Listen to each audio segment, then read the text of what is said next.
Hello guys, welcome to my channel where stories filled with revenge, moral lessons, and love are told. Sit back, relax, and remember to like this video, share it with your friends, and subscribe for more powerful stories. I was born into a family that, from the outside, looked like the perfect picture of success and harmony. My parents, Evelyn and Richard Bennett, were well known in our Connecticut suburb, polished, respected, always smiling at charity events. But that glossy exterior hid the kind of darkness most people would never believe. At the center of it all was my older sister, Marissa. She was the golden child, the one who could do no wrong, while Clara was the shadow. Marissa had a way of making cruelty look effortless. Even as kids, she knew how to make me feel small without anyone noticing. She'd pinch me hard under the dinner table if I dared speak when she wanted attention, or whisper nasty comments in my ear when our parents weren't listening. When I cried, my parents would brush it off with, "Oh, Clara, you're too sensitive. Marissa's just teasing." That word teasing was their shield for her. It covered everything from shoving me down the stairs when I was 9 to, accidentally, slamming my fingers in the car door. The favoritism wasn't subtle. Marissa's trophies were displayed in a glass cabinet in the living room, while my few achievements ended up on a dusty shelf in my bedroom. If I made a mistake, it was magnified. If Marissa did something wrong, there was always an excuse. "She's under pressure," Mom would say. Or, "She didn't mean it, Clara. You probably provoked her." That last one was the one that really hurt because it turned me into the problem. I learned early on to keep my mouth shut. In our house, loyalty to family meant silence. My parents made that clear. Once, after Marissa shoved me hard enough to give me a black eye, I tried telling a teacher. My parents were furious when they found out. They pulled me out of school for a week and made me apologize to Marissa for airing private matters. It didn't matter that I was the one hurt. The rule was, we protect the Bennett name at all costs. By the time I was in my 20s, I'd built a life away from them. I moved to Boston, worked as a marketing coordinator, and surrounded myself with people who didn't see me as the second best daughter. But life has a way of throwing you back into old wounds. When the company I worked for downsized, I lost my job and couldn't afford my apartment. I told myself it was temporary just until I found something new. That's how I ended up back in the Bennett house. From the moment I walked in, I could feel the shift in the air. Marissa still lived there too, working part-time at a boutique, planning to figure things out. She greeted me with that same smug smile she'd worn since we were kids. "Back so soon," she said, her tone dripping with fake sweetness. The first few weeks were tense but manageable. I kept my head down, applied for jobs, and avoided her as much as possible. But small jabs started creeping in. She'd borrow my things without asking, rearrange my job applications so they went missing, and loudly question in front of our parents why I couldn't hold down a job. Every time I tried to defend myself, Mom and Dad would chime in. "Clara, stop starting fights." It was the same old script. Marissa was untouchable, and I was the problem. One night I was sitting in the kitchen late working on a cover letter. Marissa walked in, clearly in a bad mood. She slammed the fridge shut so hard the magnets fell off. "You're in my spot," she said flatly, even though it was just a chair at the table. I ignored her, trying to focus on my laptop. That was my mistake. She yanked the chair backward so suddenly I nearly fell. "I said you're in my spot," she repeated, stepping closer. I told her to stop acting like a child. That was all it took. She grabbed the edge of the chair again, this time tipping it just enough that I stumbled forward. My wrist hit the edge of the counter, pain shooting up my arm. She smirked, muttering, "Oops." I wanted to scream, but I knew better. In this house, my pain was invisible unless it could be twisted into something I caused. I went to bed that night clutching my wrist, telling myself I'd just keep the peace until I found a way out. But deep down, I could feel something building, a storm I'd spent my whole life holding back. I didn't know it yet, but the day was coming when that storm would break wide open. And for once, the truth wouldn't be so easy to hide. The day it happened started out deceptively calm. The kind of morning where you almost believe the tension in the house might just fade away. The sun poured through the kitchen windows, the smell of coffee drifting in from the percolator. I'd just gotten an email about a second-round interview for a job in Boston finally. A small sign of hope. I remember thinking, just hold on, Clara. A few more weeks and you'll be out of here. Marissa was in the living room scrolling on her phone, sprawled across the couch like she owned the place. Mom was fussing over her, offering to make her breakfast while Dad read the paper. I slipped in quietly, poured myself coffee, and tried to stay invisible. That was my usual survival tactic. Stay small, don't draw attention. But with Marissa, it never mattered. She could smell it when I was in a good mood. And it irritated her like an itch she had to scratch. "Who's that from?" she asked suddenly, eyes still on her phone. I glanced up. "Just work stuff." Her mouth curved into a mocking smile. "Work? You mean those pathetic applications you keep sending? You're wasting your time." I didn't answer. I'd learned that engaging her was like stepping into quicksand once you were in. She'd pull you down until you couldn't breathe. But ignoring her seemed to make her more determined. "God, Clara, you're so sensitive," she went on. "Maybe if you weren't so uptight, people would actually like working with you." Dad chuckled under his breath, the sound low but unmistakable. Mom didn't look up from the frying pan. My chest tightened. It didn't matter that I'd been the one paying my own bills for years while Marissa drifted from job to job here. Their reality was the only reality that counted. I finished my coffee and started to leave, hoping to escape to my room. But as I walked past the couch, Marissa stuck her foot out. My body reacted too slowly. My shin caught her ankle, and I stumbled hard toward the coffee table. Pain flared in my ribs as I slammed into the wooden edge. The breath rushed out of me. "What the hell, Marissa?" I gasped. She gave a faux innocent shrug. "You weren't looking where you were going." It wasn't the first time she'd done something like that, but this time the pain wasn't fading. I could feel a dull ache blooming deep in my side, sharp when I inhaled. I straightened slowly, my hand pressed against my ribs, but before I could step away, she stood and shoved me backward. I wasn't ready for it.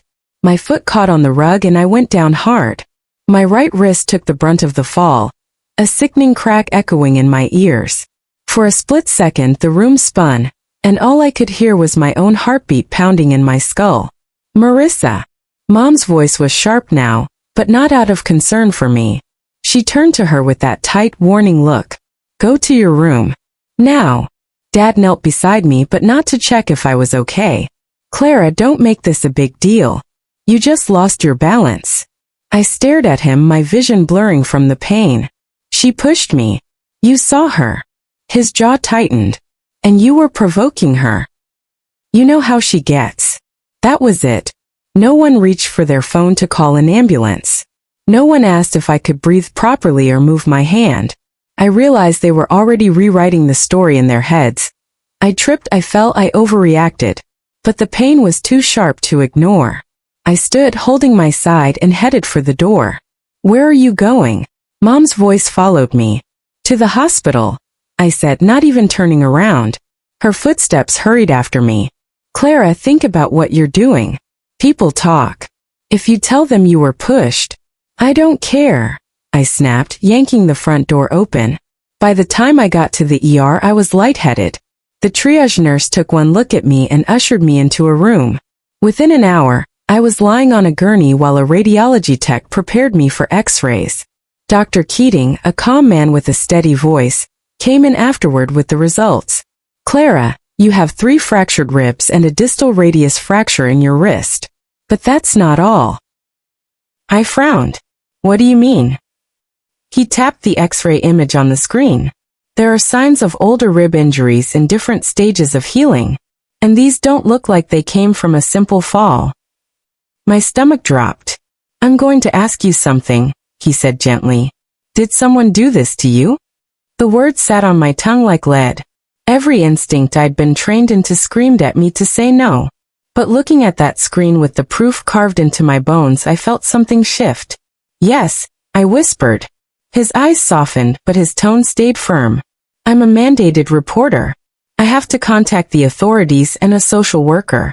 You're safe here, Clara. No one can hurt you while you're in this hospital." For the first time in years, I believed it. When the social worker, Lila, arrived, she listened without judgment as I explained what had happened not just that night, but for years. Every bruise, every shove, every time my parents told me to shut up for the sake of the family's reputation. Her expression stayed calm, but I could see her fists clench subtly when I described Marissa laughing after pushing me down the stairs at 15. By the time Lila left, she'd already arranged for the police to take a statement. She also made sure I was moved to a room with security outside the door. That night, my phone buzzed over and over. First it was Mom, then Dad, then Marissa. Each voicemail was some version of the same message. You're blowing this out of proportion. Just say it was an accident. Don't ruin your sister's life. But lying in that hospital bed, my wrist in a cast and my ribs wrapped, I realized the truth.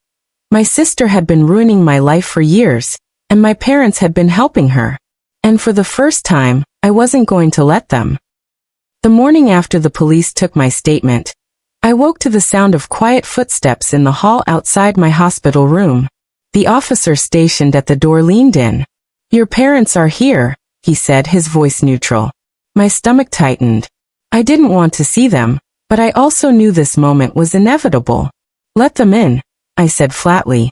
Mom entered first, her face set in that strained half-smile she wore at social events when things weren't going perfectly. Dad followed, arms crossed, eyes scanning the room like he was assessing damage control. Neither of them looked at my wrist or my ribs, both clearly immobilized. Clara, Mom began softly. We just want to talk.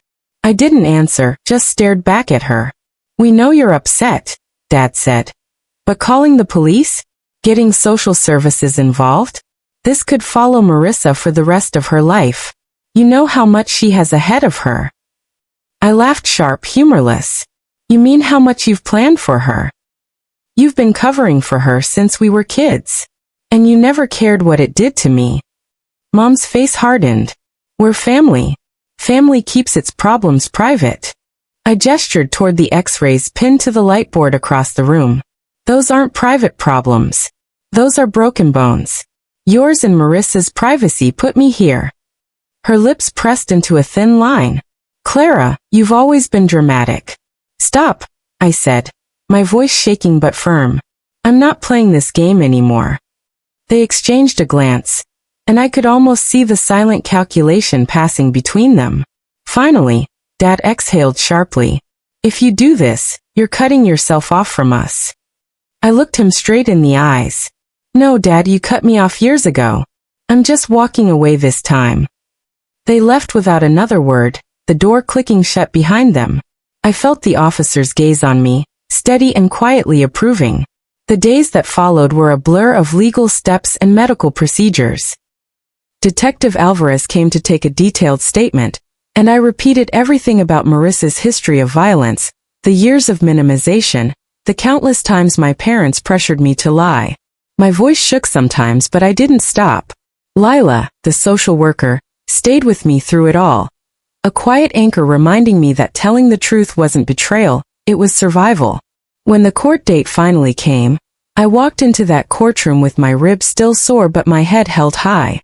Marissa sat at the defendant's table, her lawyer whispering in her ear. She wouldn't look at me. Mom and Dad were behind her, their presence like a cold wind at my back. My lawyer, a sharp-eyed woman named Priya, presented the x-rays first. These injuries are consistent with blunt force trauma, she said, pointing to the older fractures. They are not consistent with a simple fall, dear. Keating testified next, explaining in clear, clinical language how the pattern of injuries told a story of repeated abuse. The judge listened intently, occasionally glancing toward Marissa, whose expression flickered between boredom and irritation. Then it was my turn. Standing there, recounting years of pain in front of strangers, I thought I might crumble. But as I spoke, I caught sight of Zoe, my closest friend sitting in the back row, her eyes fierce with support. I felt my voice steady. I was told my whole life to protect my sister, I said. But protecting her meant sacrificing myself over and over. And I won't do it anymore. The silence after my words was heavier than anything I'd ever felt. Marissa's defense tried to spin the story claiming I exaggerated, that my injuries were accidental, that I had some personal vendetta. But the evidence was too solid, the x-rays too damning. The judge granted a restraining order, mandated that Marissa attend anger management and counseling, and referred the case for further review by the district attorney.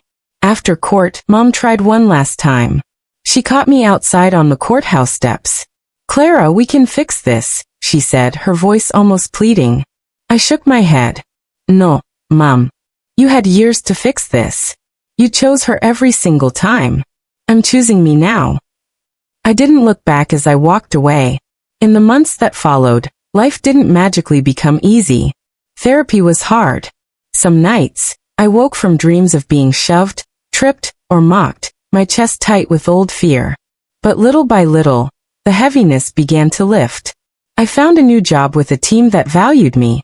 I moved into a small but bright apartment in Boston, the kind of place where I could leave my coffee cup in the sink without fear of someone turning it into ammunition. I kept in touch with Zoe, and with Lila, who reminded me that healing wasn't a straight line. And though my contact with my parents was limited to the occasional polite email, I no longer felt desperate for their approval. I'd stopped mistaking their silence for love.